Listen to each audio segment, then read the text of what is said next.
Hi guys, welcome to Richard Cabile YouTube channel. In today's video, I will teach you how to show non-video participant in Zoom meeting. So okay guys, but before we start, kindly subscribe to my YouTube channel by pressing the subscribe button and the bell to notify you if I have new videos. So okay guys, let's start. You all have to do is go to Zoom application in your mobile phone.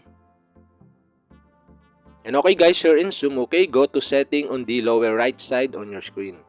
Okay, click the gear icon. And okay guys, here in settings, okay, go to meeting. Okay, click meeting. And okay guys, here in meeting settings, okay, you can see the show non-video participant. And okay guys, on the right side, okay, you can see the switch button. Okay, to enable this, you all have to do is switch on the switch button.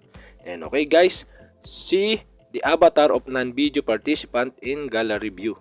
So okay guys, that's it. And okay guys, if you have a question, kindly comment below. And don't forget to hit the subscribe button and the bell to notify you if I have new videos. Okay guys, thank you for watching.